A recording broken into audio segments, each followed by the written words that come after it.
Alors bonjour les amis, alors aujourd'hui on continue avec la lettre Tav et on va voir, puisque la lettre Tav, son pictogramme c'est une croix, eh bien on va découvrir aujourd'hui que par les nombres, dans le livre des nombres, Dieu a dessiné une croix.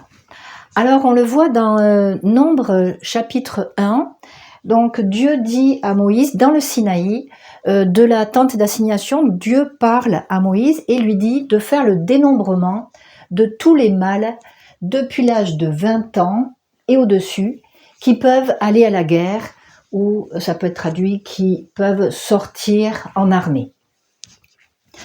Alors un dénombrement, donc ça veut dire qu'on va compter, hein. Et donc depuis l'âge de 20 ans, alors je trouve que ce détail est important parce que le 20, eh bien, il est attaché à la lettre Kaf. Le pictogramme, c'est une pomme de main avec le Kaf, donc le Kaf. Et puis on a vu que sa première signification, sa plus grande signification du Kaf, la pomme de main qui couvre, d'accord? Donc en fait, si on est couvert, ça veut dire qu'on est dessous. Alors on va voir on a déjà vu le mot tarat qui veut dire à la place de. Voilà, tout comme Abraham a offert un bélier à la place de son fils, eh bien tarat ça veut dire aussi dessous, sous, ou dessous. Donc si on est couvert, on est dessous, tarat.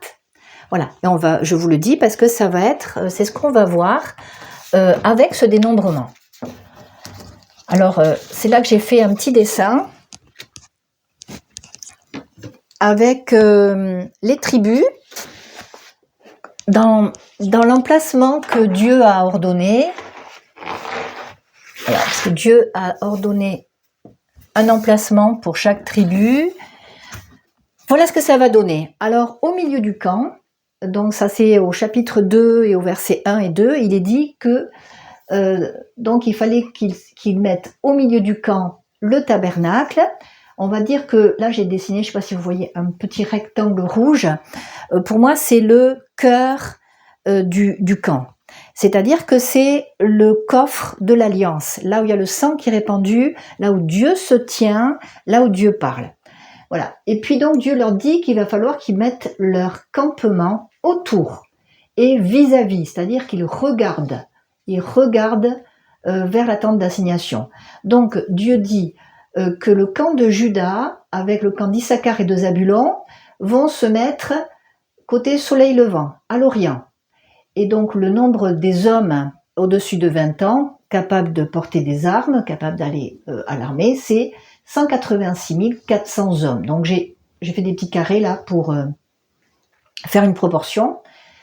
Ensuite, Dieu dit au sud, c'est la tribu de Ruben avec Siméon et Gad. Et ben leur nombre, donc au-dessus de 20 ans, des hommes, c'est 151 450. Voilà ce que ça va donner.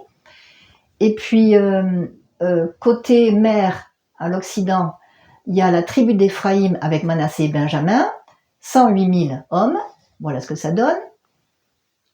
Et au nord, la tribu de Dan avec la tribu d'Azer et de Naphtali. Et le total des hommes, c'est des hommes au-dessus de 20 ans, 157 600. Et voilà la vue du ciel. Ça, on a la vue du ciel, vue d'en haut, vue d'une montagne. Qu'est-ce que vous voyez? Eh bien, on voit la croix. Voilà. Et ça, c'est quand même énorme. Et puis, en plus, bon, le peuple d'Israël n'est pas conscient de ça, ne voit pas ça. Et on va jeter un œil sur quelqu'un qui a vu ça. Alors, cette personne, c'est Balaam. Alors, Balaam, c'est une espèce de prophète devin qui est appelé par Balak, c'est le roi ennemi d'Israël, afin qu'il maudisse le peuple d'Israël. Alors, donc, il se dit, si le peuple est maudit, je vais pouvoir le vaincre. Et donc, il fait monter Balaam sur une montagne pour regarder le peuple. Et pour le regarder, et un peu comme l'accusateur. l'accusateur, Satan, il va nous regarder et puis là, ouf, il a vraiment de quoi nous maudire. Eh bien, c'est un peu dans cet esprit-là. Seulement, en fait, qu'est-ce qu'il nous est dit? Il nous est dit, Balaam, il est obligé de dire, voici, j'ai reçu l'ordre de bénir. Il a béni, donc Dieu a béni, et je ne révoquerai pas. Et toute la suite, on va voir plusieurs points.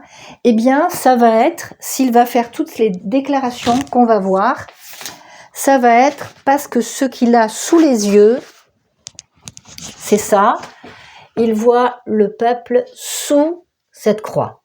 Et donc le peuple, on va voir tous les bénéfices, justement, de cette croix, d'être sous cette croix. Donc Dieu a béni, et je ne révoquerai pas, alors qu'il est là pour maudire, hein, même le roi Balak lui propose beaucoup d'argent pour ça. Et il dit Dieu, donc il c'est Dieu, Dieu n'a pas aperçu d'iniquité en Jacob. Et puis le mot aperçu, c'est navad, et ce mot c'est plus que regarder en fait, c'est scruter. C'est comme si Dieu il scrute, il observe et il voit pas d'iniquité. Il n'y n'a vu d'injustice, Amal, en Israël. Et en fait, c'est étonnant parce que quand on lit l'histoire, eh bien, on va voir que le peuple d'Israël, il pêche, il fait des choses qui sont pas bien. Et là, en fait, Dieu dit qu'il n'a pas aperçu d'iniquité en Jacob. Et pourquoi? Parce que le peuple est couvert par la croix. Voilà, le peuple est sous la croix, tarat. Et ce mot amal, injustice, ça veut dire aussi tort. Dieu n'a pas vu de tort en Israël. Alors, tout ça, c'est parce que le peuple est couvert par la justice de la croix. Et puis amal, ça veut dire aussi peine ou travail pénible. Et donc, il n'y a pas non plus de travail pénible de la part d'Israël pour être juste. C'est pas avec ses efforts, son travail pénible qu'il est devenu juste. C'est à cause de cette grâce du Messie. Et puis il dit encore autre chose qui est aussi une conséquence d'être couvert, d'être sous la croix.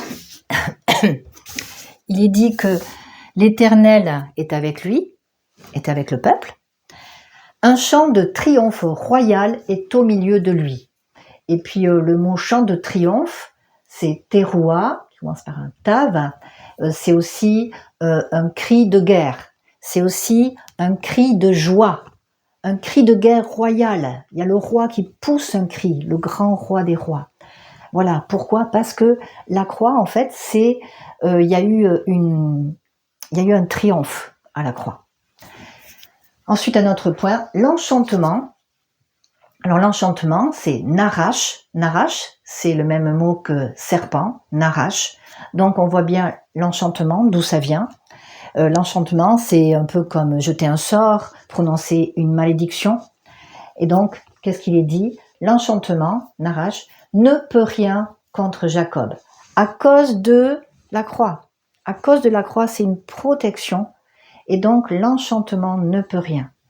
Et la divination ne peut rien contre Israël. Voilà.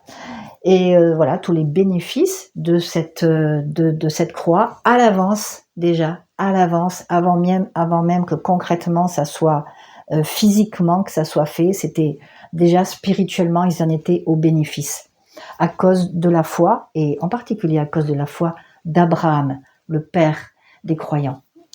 Voilà, eh bien, je vous dis à bientôt. On verra d'ailleurs ce point-là. Et si ça vous a plu, un pouce, un commentaire. Au revoir.